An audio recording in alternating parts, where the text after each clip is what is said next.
Jim, Yes. the Veterans Day celebration, I noticed that they called you out to lay a wreath on the monument. And it occurred to me at that time that here's Jim Banda, one of the senior members of this town, one of the past selectmen, and quite a few people in town probably never heard of you and don't know who you are. We older folks, we know exactly who you are. One of the greatest generation, served in the Second World War, and you served your country, and you served this community. I'm very happy that you could join us here this afternoon. Let me ask you, Jim, were you born in Wilmington, or were you, No, I was raised in Somerville. I was born in Cambridge, but raised in Somerville. and, And I went into service out in Somerville. yeah, And that was in December of 1943 that I went into service. What they did is they brought us in there, and that was a whole group of other men Yeah. from surrounding towns, cities and towns that, now, how old were you at the time, Jim? I'm sorry? How old were you at that I time? was 22 years old. I just turned 22. Now, you know what gets me about your generation? You guys went through the Depression, which had to be a tough, tough time. Oh. And to celebrate the end of the Depression, you got hit with the Second World War. I mean, it's amazing. So were you drafted or did you enlist? No, I was drafted there Yeah. at the time because there was three other brothers also, and my oldest brother Joe went into service. Yeah. And I'll talk to him about later on. But my oldest brother was killed in action. Was he in the Army or the He Marines? was in the Army. He was with Yeah. the 29th Infantry. So that happened in Europe, huh? Yes, that's Yeah. right. That's right. We were all together, but we didn't know that. They don't tell the Yeah. foot soldiers who is alongside you. And then my other brother, Johnny, he served in South Pacific. He survived and Yeah. came back. My twin brother, Albert, and I'll explain it later on too, that he was there also. He was with the combat engineers. He Yeah. was also wounded. Jim, I find this really interesting because I know of you from the town. I know you were a selectman. I know you started many of the things we have in town, but very few people know of your experiences as a young man, and it's just fascinating to me. So after you were, where'd you go to boot camp, and what was? Well, after Somerville, we went down to South Boston. They had a camp down there. Then from South Boston, they put us on a train and shipped us up to Fort Devens. There they gave us our uniform. Yeah. From Fort Devens, they shipped us down to the boot camp down Fort McClellan, Alabama. We stayed there approximately about 4 months getting training Yeah, to go overseas on there. And you know, a lot of us that were on there were very, very young. yeah, And there's no question about it. I admit I got homesick because I never was away from my family. yeah, And that's the same thing with the ones surrounding us, and they put us into a barracks in Fort McClellan, and the heating was a pot-belly stove. One of us was assigned to put wood in the stove during the night to keep warm. And from there, after boot training, they brought us into a camp in New Jersey. And that was the beginning of the deportation. So we stayed at that camp for a while. I don't remember how long it was. And then they put us on a bus and brought us over to New York, and it brought us over to a pier in New York. We were all amazed at this big, big ship that was there and that we were going to board. And the ship was Queen Mary. oh my God, the So- Queen Mary? Yeah, the Queen Mary. Oh, you went over in high-class What accommodations, they huh? did, made it as a troop ship. So We were on there, and Queen Mary. we left New York, and we took the northern route up through Ireland, and they took us into Glasgow, Scotland. In Glasgow, in Scotland, they put us on a train and shipped us over to Liverpool, England. Mhm. On there, it was close to the channel, and we stayed there for a while on it and getting it prepared until we got the word. And the next thing we know, they put us on a troop ship crossing the channel. And we stayed on a troop ship. We stayed outside where the limit of the artillery could hit us, because the Germans had the artillery on the high part, and they were knocking off. Now, where were you on the troop show? Off the coast of France?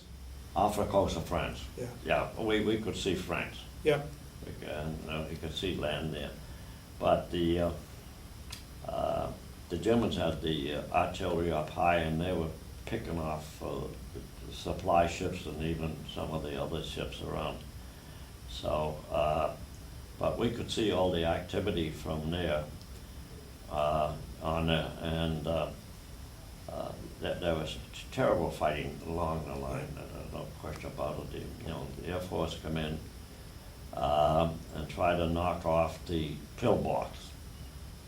Now, people often ask me, well, what do you mean pillbox? Well, back in my time, everybody carried a little medicine in this pillbox, and there's a little dome on it, and they lift up the cover, and they had the medicine in it, and that's what you looked at. Now, the Air Force tried to bomb those pillboxes. Oh, so the German fortifications looked like the little pillbox. Yeah, Huh? what That's they interesting. did, what the Germans did, they cleared all the buildings along the beach, along the road, took everything down, houses, stores, everything was there. They had control over it, on it. The pillbox has probably a foot of cement, well fortified, and the Air Force would drop, back in those days, the most powerful bomb they had, couldn't even dent it, would chip off some cement. The pillbox is domed, and in the front they have a slit here on it where the machine gun is sticking out on it, and that there, to me, the heroes of the invasion over there in France, with those poor souls that were on the beach, the Yeah. Omaha Beach, Utah Beach. They didn't have a ghost of chance. No, you're right, yeah. The Germans had those machine guns zeroed in the water line, zeroed in here. And that's all they did, is go back and forth, and they were wiping them out. They had no place to hide, those Yeah. poor souls.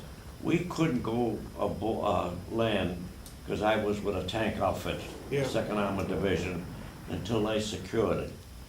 So what when they secured it by the help of bringing the Navy's destroyer, and they got so close they could almost go aground. They took their powerful weapons they had, the shells they shot them, and they kept bombarding them from the ship, helping them. They could do it, and that was a great help. So once they secured the beach, Yeah, we got the signal. We went over the troop ship on a rope ladder. oh, really? You know what a rope ladder is? Oh, yeah, yeah. Yeah, so they went over the ship, a rope ladder, and they put us into an LST. Yeah, I've heard of that. Yeah, an LST, the front drops down. Ooh, It was all open here. boy. So I landed in Omaha Beach. To the right of us was another outfit, and I think they were the Raiders. They were the Utah Beach, and that was United States, and us. To the left was the British troops, to the left of us, and I don't know what the name of that beach, but That was Sword or Juno, I believe.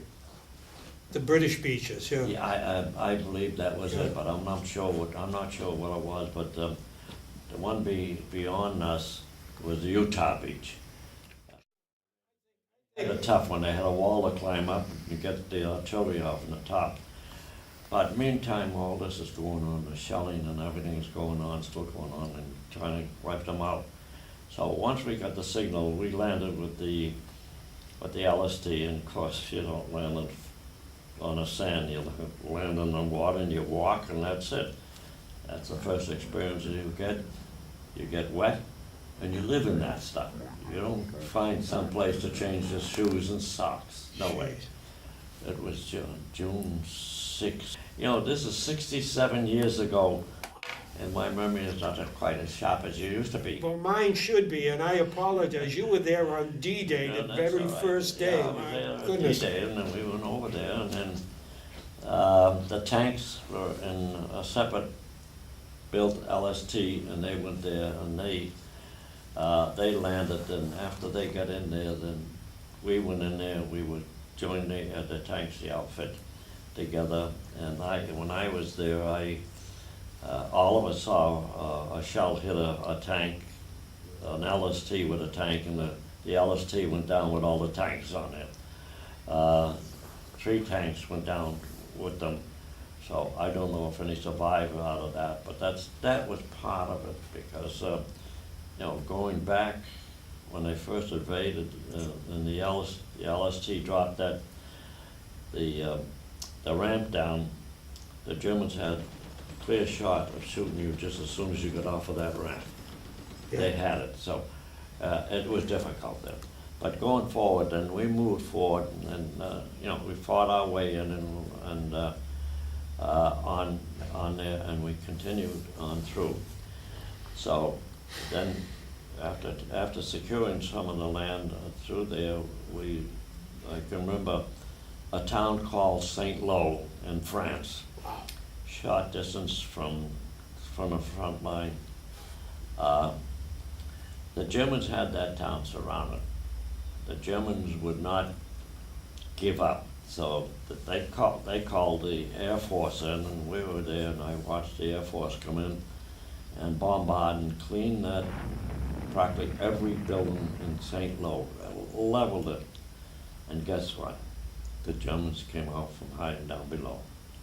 So we moved on. Hedgerow. Now, in this country, people who own land put a fence around their property. Yeah. Over there, they put hedges. This is very common, whether it's in France or Germany, Spain or whatever. They put hedges that go about 4 feet, 5 feet high, Yeah. all around their property. So what happened when we started to move off, we experienced heavy fire, and the Germans were dug in the hedgerow. So it was difficult to get them out, so they had to put the tank in it. By the way, my job was, you know, the soldier that runs alongside the tank, that was my function with the other soldiers. And then, but they had the tank in there, and the tank would Did go you ever in. tell them that maybe you would run behind the tank rather than? Well, we took all different positions, Oh, boy, besides oh, boy. and behind it. Yeah, it all depends on the fire on it, so, but, yeah, you know, I could probably state this right. You know, my first experience with the fire is that the bullet, when it comes close to your head, snaps. If it's a little distance from your head, it makes a whiz sound. So the minute you hear that, you hit that ground so fast, and you tried a big part of the earth, and you don't dare to move until somebody else. So that's what the hedgerow. Then they went to the farm as they moved out through France. You know, it seems like we just moved fast, but no. Every outfit on that land, whatever branches there were, had to fight for every inch of the land. You know, some took days, some took weeks, But as we moved along, you got into most of the open part, which was farmland. And after we secured that,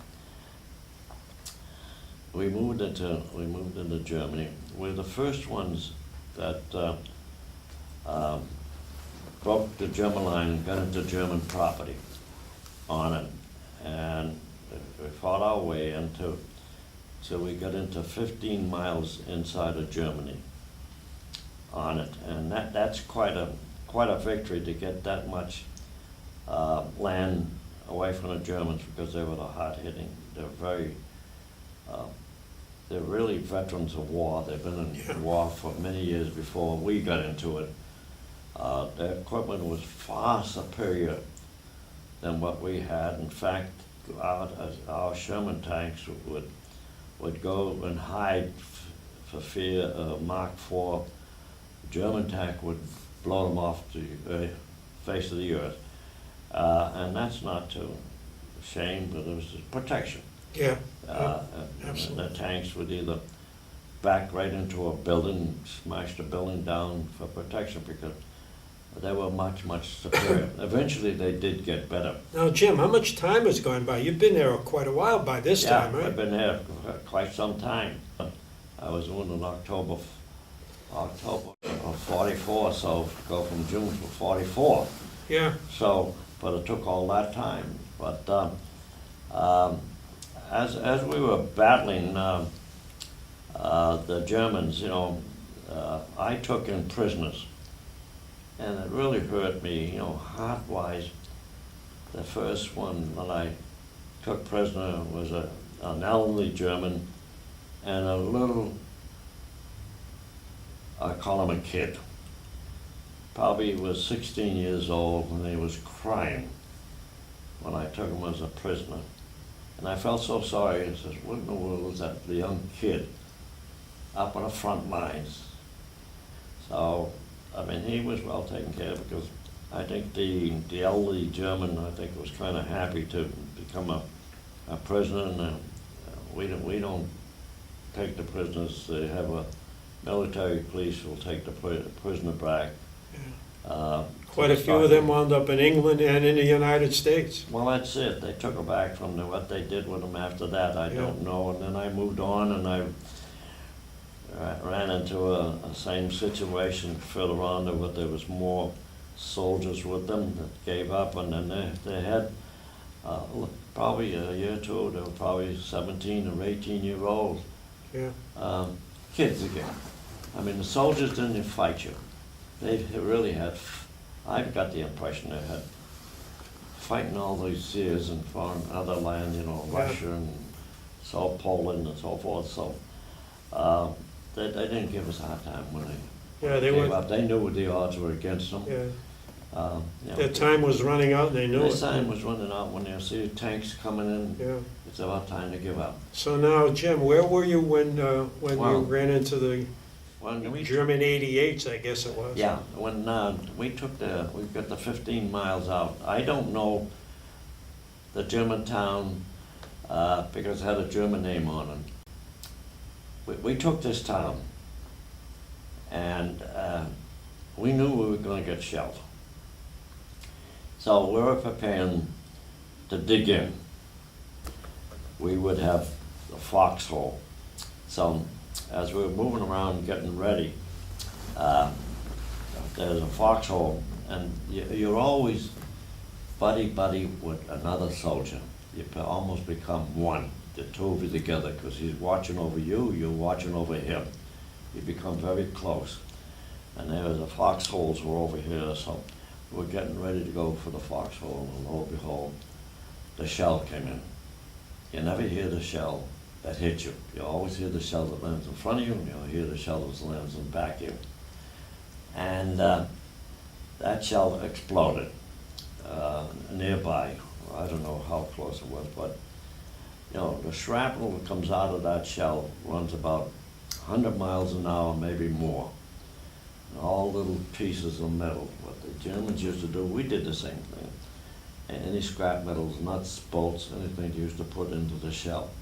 So when that shell exploded, they had more shrapnel. we call it shrapnel. God bless my buddy. Now here there's two of us side by side, and I get hit in the legs, and he got hit. He never knew what hit him. Wow. Never knew, because he fell on me. He never knew what hit him. So, God rest his soul, that he was a nice guy, and it was a horrible thing to see. Really, and I think of it, even up to today, I think about that. But what they did, and when I fell, I just, you call for the medics. And the medic, my other buddies there, they had a blanket. They come, four of them come over with a blanket. Each took a corner and they put me on a blanket. And there was still, shells were still falling, but it was falling, around us. And they put me, they rushed me over to a Jeep. The Jeep had a stretcher on the front of the Jeep. They got me up on the stretcher. The Jeep immediately took off and took me into the field hospital. Jim, were you conscious at this time? I was conscious all the time until I got into the hospital. Yeah. In fact, I was, was telling them, what injuries I had, because when the medic come over, said, I knew I was wounded in the leg, but I didn't know how serious I was. So when I got in, they immediately put me in the operating room, and they operated on it. So then the doctor came out to me and says, you're never gonna play basketball anymore. Then I knew I had a problem with the legs. Yeah. Oh, Did you have whatever a I did, record? but I still didn't know what. So they kept me at that hospital on the front lines, which is, a few miles way behind from any kind of attack. So they kept me in that hospital until I was stabilized. Then they shipped me to a hospital in Paris. And I had a body cast from my chest all the way down to my legs, crossbars holding my legs. So when I got in the hospital in Paris, they immediately put me into the operating room. And they cut the top part of my cast off. Now, the nurses over there are not called nurses, they're called sisters. Something happened in that operating room that I tell you God's honest truth, I almost died. They took the cover off of my legs. Now I'm laying flat on the operating table. The two sisters, the nurses, one was helping the other one out. I looked down, and what did I see? Hundreds and hundreds of maggots Oh, all over my knee. I said, oh my God. And I was so frightened. So the doctor came to me, and he put his hand on my shoulder, and he says, son, don't worry. They're your friend. They're eating up the dead meat, and they They're won't eating up. cause infection. I've heard of that, Jim, but I never met anybody who's experienced it It was firsthand. actually, this knee area, this eating area was covered, because this is the whole area. Yeah. This was covered with maggots. So after that, they came back on it, so I didn't bother. I enjoyed them. Have a good meal. So It's funny, that it's- was you can find humor in this. Oh, I'm yeah. having a tough After a time. while- I'm having a after a tough while, time absorbing all of this. You have to have a sense of humor sometime. But that's what it was. And then they kept me in Paris Did they x-ray you at all? all the time. And what did they, what was one of the procedures they used to stabilize this? Well, I'm not sure, but I think they cleaned the thing with a sodium solution, which is Yeah. kind of a salt solution. They cleaned it all Yeah. off there, then they took them off and everything, they cleaned. So the next time that when I looked down, that's all I could see, like a a stake, Yeah. a big red stake. And I said, oh, they did a nice job Yeah. doing those things. So then they did it all over, but as I said, they come back again, but they were my friends.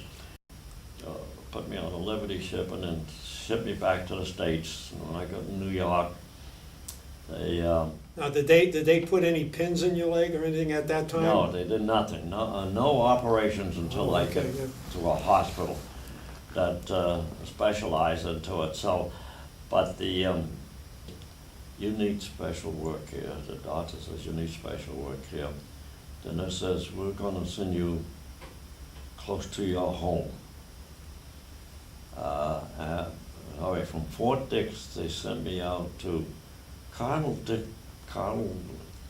Cushing Hospital in Framingham. The Army took it over, and there was an Army hospital.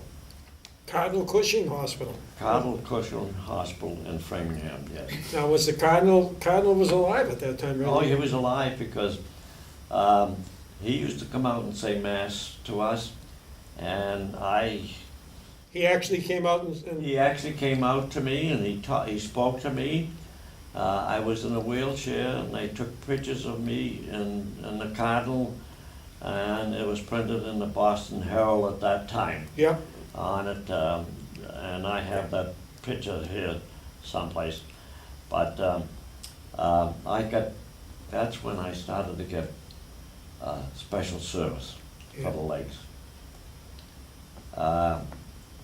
Everybody at the hospital was fantastic.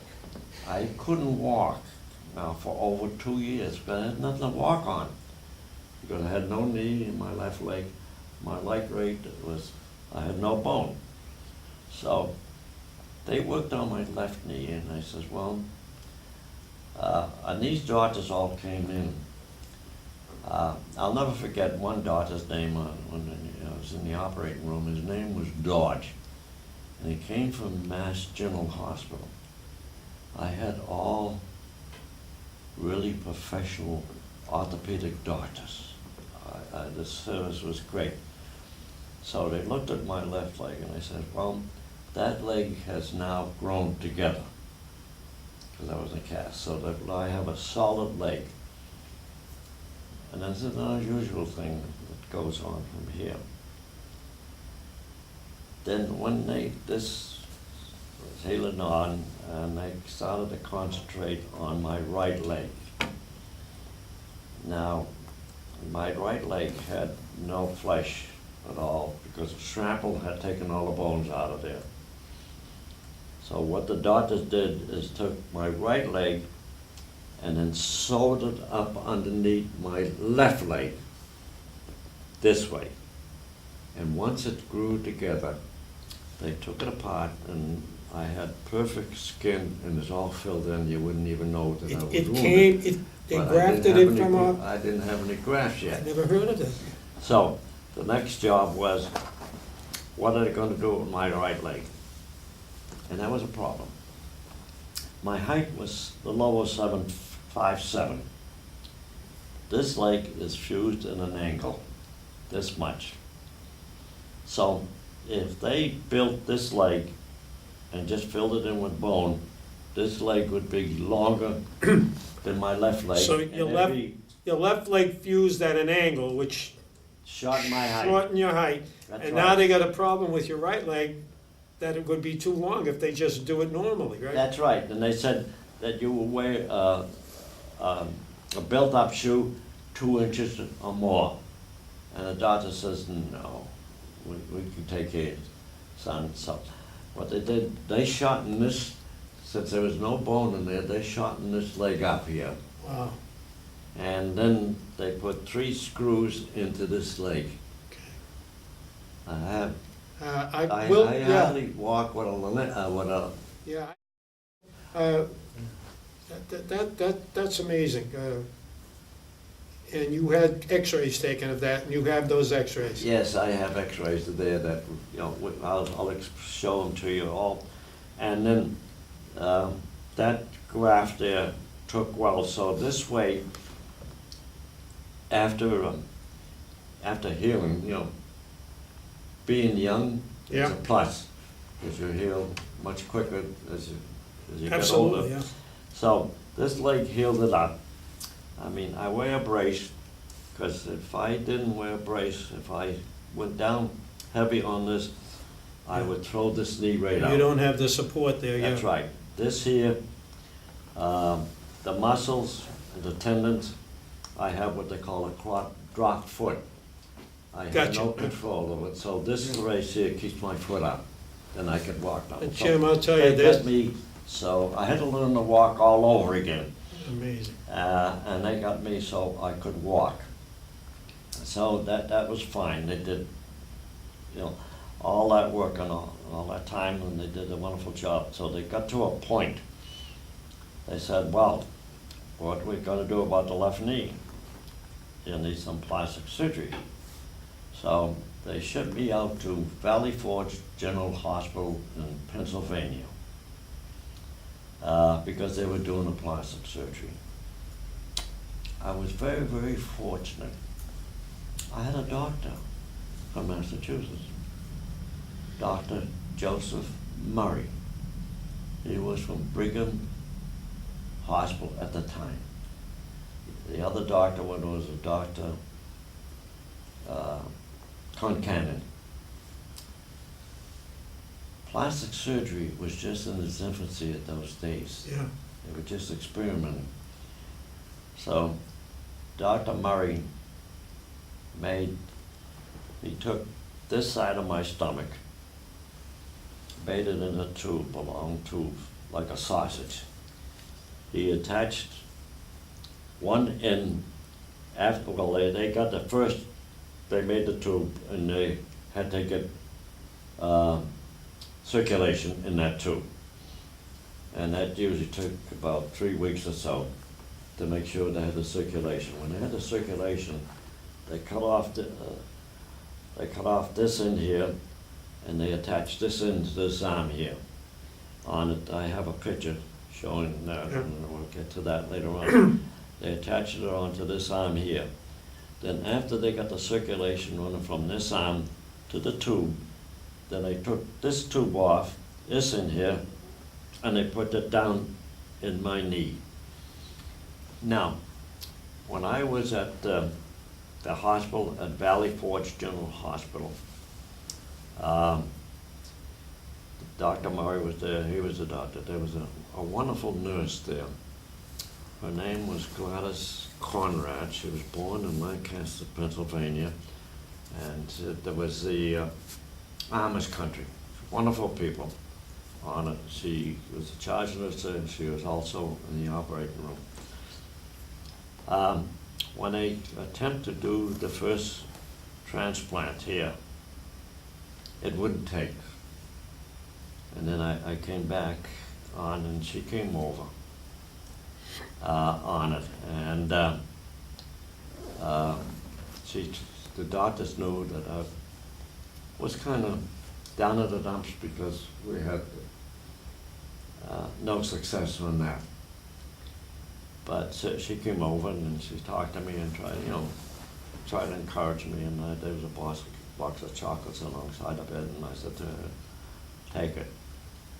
Now, to Gladys Conrad and myself, that was beginning of a destiny, and I will explain that to you. So what they did, once that circulation they got it, he just spread it out over my knee and covered the whole area, covered the hole I had there. And so I have no sense here because this is my stomach. This part right here is my stomach. wow. So that was fine. So, and that was done. I went out there in latter part of 1946, early 47. Wow, a lot of time has gone by. Oh yeah, I was in the hospital for 3.5 years, between all the hospitals. And so when I was out there, they did the plastic surgery in 1947, right out through the early part of 1948, because they can't operate. They have to, there's a certain time that they go in there and make circulations play. So when everything was success, the charge nurse, Gladys Conrad, and I got married. I had a feeling you were gonna say that, Jim. We You get devil, married. you went to that hospital for one purpose, Yeah, and one that's to purpose, that's right. I get know. yourself a bride. You know,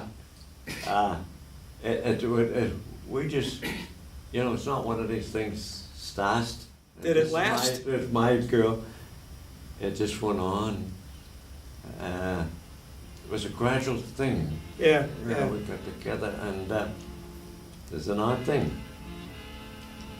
And all, whether the Army, Navy, or Marines, or whatever, she was a first lieutenant in the United States.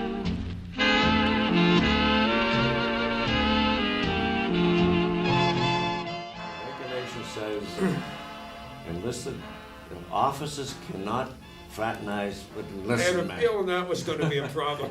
So she lived in the nurses' quarters. I lived in the hospital bed on it. So, but you know, on it, and that's the. What a great story. So we did get married, and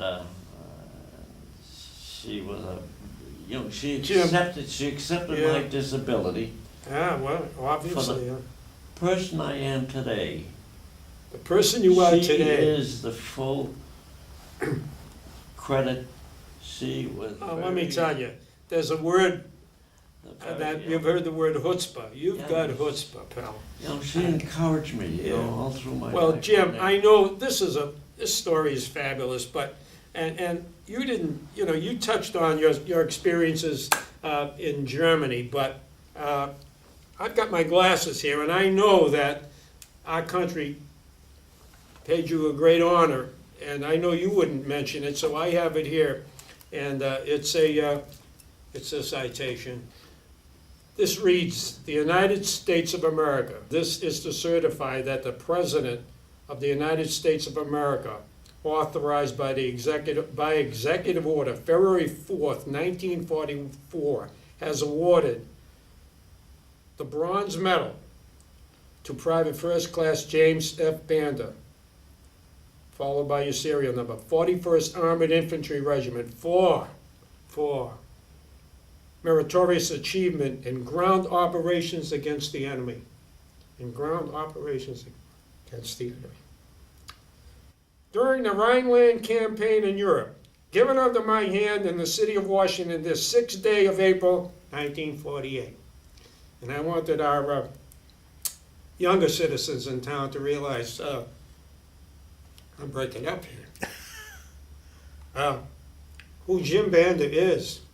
And it's just an amazing thing. I know that you've got the Good Conduct Medal here,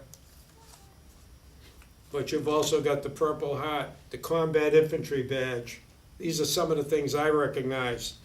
The European Campaign, That's a good conduct one.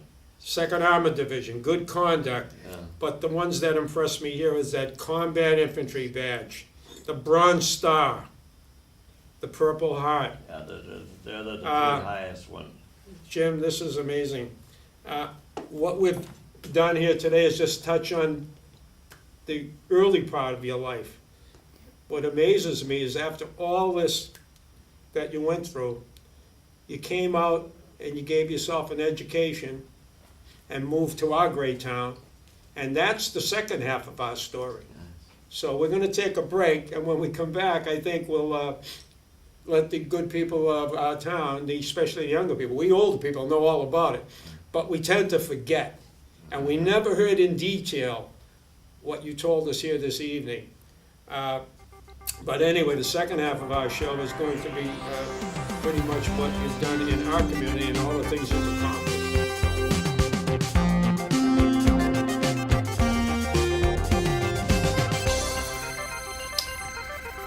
Welcome back to the second half of our chat with Mr. Jim Banda. The first half touched on his young life and his experiences in the war and all he put up with after that. What we're gonna try to touch on now is what happened, Jim, after you left the hospital and you met this new bride. Yeah, from after that, I came back to Massachusetts, and then I they found a place for me there at the Veterans Housing on Al Whitebrook Parkway in Somerville. And I stayed there. We looked for a place to live. You were now married, right? Yes, I was married. We got married, by the way. We got married at the chapel at the Valley Forge General Hospital. Great. And then we came back here and we were married there, and then I got that place. And the Veteran Project had all veterans at that time. Yeah. That's all it was. So I stayed at the Veterans Project, and then from there we found a place in Wilmington. Wilmington, way up in the boondocks, huh? Yeah, well, yes. At that time, right? Yeah, and when I told my parents where we were gonna move, my parents said, way out there in the swampland? So. What year was that, Jim? That was in 1958. Wow. That was 53 years ago. And 93 was just being built. Yeah. You had to take the back roads to get into my place there, and it was a new development that was just being built. Where is it in town? That was on Marie Drive in Wilmington, and it's the first subdivision that had sidewalks, planter strip, and a curbing, and a wider road. So it was a perfect setup because at that time I had five children, and we had 4-bedroom place. How many children? 5. Oh, Well, you skipped part of the story here. I had 6 altogether. I had Oh my God, yeah. I had a great. little daughter, 3 years old, Mary Ann, and she passed away from leukemia. Oh, And then I had the rest, the other 5 after that. Where'd you go to law school, Jim? I went to Suffolk. First, I went to Suffolk University and got a degree in business administration. Yeah. Then I went to Suffolk Law School. I went to school during the days, and I did work night because at that time, the GI Bill of Rights, they gave you $90 a month to live on. So, which was fine because my parents couldn't afford to send me to college at all back in the Great Depression. So, we stayed there, and we looked for a place, and we found this one in Wilmington, and I both the wife and I, we fell in love with the place. The people were so friendly, so nice on it. So we moved out here, and when I was here for a while, got out here, and as I said, 1958, about 2 years later, I had my license to practice law, by the way. I did graduate from law school, and I did get a license to practice law for 2 years later on, in about 1962. Cecil Lancaster was a town manager at that time. He appointed me to the planning board. And I said, Cecil, I came from the city. I don't even know what you're talking about. He said, don't worry about it. You're going to learn on it. From there, after Cecil left, the new town manager came in, Jerry Bouchard. Jerry Bouchard appointed me as veterans agent. I stayed as veterans agent until I was elected to Board of Selectmen. What year were you elected Board of Selectmen, Jim? It was about, I went in I believe it was in 1972. Where'd you find time for all of this stuff? Was your practice in town? No, I had a Boston office. I Oh, practiced in Boston for 36 years, had an office in Wilmington, and so that worked out fine. So, and I practiced law for, well, yeah, had asked me how I do all this. The full credit goes to my late wife. We were married for 48 years on it, and she encouraged me and supported anything I did. And the person I am today, I give her all the credit. Oh, that's great. So, You know, when I was going to college and working nights, she took care of our first child and so forth. But, yeah, I was elected to the Board of Selectmen, and I spent 12 years there. I decided not to run anymore. And Sterling Morris appointed me to the library trustee, and I stayed with the library 25 years, and then thank my colleagues, they're great persons. My colleagues petitioned the town meeting with Article 17 in 2010 to name the bicentennial room in the library after me. What an honor. Yeah. It was Isn't that unanimously something, approved at the town meeting, and they have a plaque outside the room. For, That's great.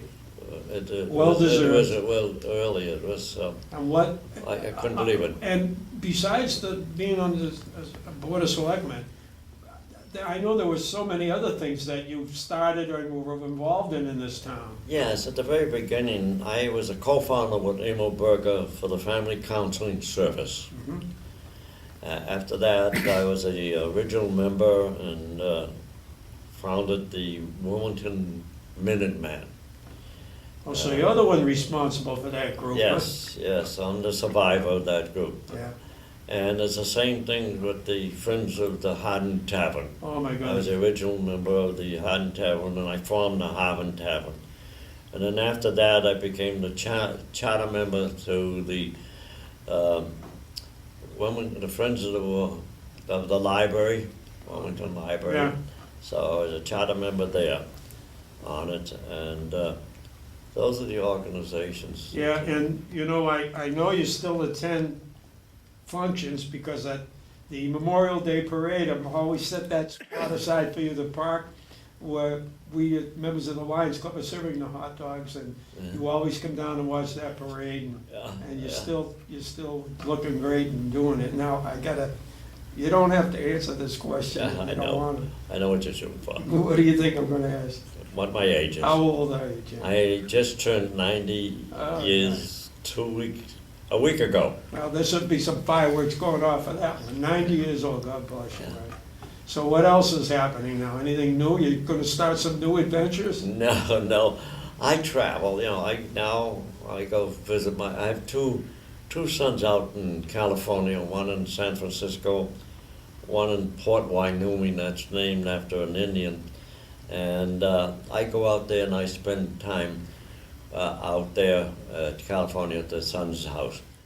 Well, let me ask you a question, Jim. I know Sure. you've gotta have some great selectmen stories. Is there any you would like to let us know about right now? No. It's quiet times? Well, You were here right after the 93 went in, so things were changing in town at that time. that's true, and small town, nice people. But I can remember back when I first moved into town, 5 cars were traffic jam. Look at it today. Well, things change. It's even been, I know. even since I've been in town, which is not quite 40 years, it's traffic lights that are in I places know. that were, All of a sudden they start putting lights all over the place, and then when But when you the and I, 93 neither one of us qualify as townies, because. when That's hard to 93 believe. come in, they Wilmington was the country. Yeah, Arlington was part of a country. yeah. Next to Somerville. Then from Arlington, you came out to Woburn. Now Woburn was country that had pig farms and farms all over the place. Beyond that was Billerica, Burlington, and Wilmington. Wilmington was the best around, believe me. Well, we had Silver Lake, which was Yeah, which Silver was Lake. summer vacation place for many people from Somerville, and then Well, that's right, that's Charlestown, right, all the time. But I can tell you one interesting story. Great. I represented a fellow who was in the gravel business. And we went over the other part of Silver Lake. And I was over there visiting. And he had his front end loader scooping up the gravel. Yeah. Lo and behold, all this dirt falls down. What is there? Pipes. They had it still there. The bottles were there, The pipes. Still? Oh. Still, I thought you absolutely. said it's That still was there. a noted thing in Oh, Wilmington. geez. Wait a minute, this is Wilmington. They had it still there. We don't And do that that was not stuff. the only one. I saw another one there near the, close to the Tewksbury line, same thing, taking it out. Wow. But, oh, sure, So they had it still They there. had fun in those days, too. I'll tell you what, interesting story. Judge Monahan came from Lowell. He rode the train in. So one day I'm in court there, and then the judge calls me up, and I said, "Oh boy, I got a problem." He says, "You live in Wilmington?" I said, "Yeah." He said, "What about those speakeasy places? They still there?" I said, "Some of them are still there. One I can't remember. What was it? The Red Top Inn, and there was a Black Top, the Black Cat." Wasn't that across from where Rocco's is now? Well, Where there's no, a gas no, station. across the street where McNamara had his tire place Yeah, there. sure, yeah. Yeah, they were in that area because on this side was an empty lot. That's where Ford Mover moved into. Yeah, But across the street, before the Mullers was there, it was McNamara, and there was a little restaurant there. And I don't know what their house was a was place there. named Very little Seeney's there, there very for a little while. there, and that's where they were at the time. Wow. Because that was back in the Prohibition days, and they Yeah. were speakeasy. So he said, "Oh my." it's still there even in the 50s, my goodness. Well, yeah, it was Yeah. there when I moved into town, That's but it was limited. Yeah, I remember, remember Cy Cutter, obviously. Oh yes. And he used to tell me stories about things back then Oh, and Jim. how the lake area was, every summer, the people would come in from Somerville and it was a place to spend your That's summer. right. But you know, time marches on and there's a lot, many more people here today, but there's a lot of good people here today, a lot of fun, and a lot of nice things are still happening in this town. Well, I think one of the things that came to this town that would bring people together, 4th of July. Oh, yeah. One of the best. You Yeah. know, the people come down and they get those nice meals that each one of these Yeah. organizations, you meet old friends, you chat, everybody is friendly and everybody is relaxed. I think that's one of the It's a great well, town. a great job, And it's and well those managed. And, men and women who are putting that together and working on that. well, you've got a couple They have of, my there's praise. 2 women there who have been there from the beginning. It's That's Joan right. Surface and Joe Maga. Yeah, And, yeah, that's right, it- that's right. Kudos to them because Yeah. they've done a great job. It's- I think Joe Maga was born in the Oh, 4th of that's July right. building. Every time you see her, she's in there. Yes, listen, I know Jim, Joan quite well. She's a wonderful, Yeah, she's a wonderful the whole person. gang, the fellows who have run the thing, it was Jack Cushing in the beginning, and then Jimmy Stewart took over. Things there. That 4th of July thing has been going on, I think, since 1980, and the present Oh, yeah. person in charge is Scott Garan, also an attorney. Yes, And he that's does right. Scott's a fabulous nice job. guy. I'm giving him a plug. Yeah, that's right. But you're right, it's a great town, and a lot of great things are happening, and Jim, you are one of the people who made it great. And not only were you a great citizen to this town, you're a great citizen to this country. And I, for one, and I'm hoping all the people who've now maybe got to know you a little bit, will also appreciate what you've done. I want to thank you so much for being with us here today at WCTV and letting us tell this story to all of the people in town and anywhere else, actually. So, thanks, Jim. I want to thank you.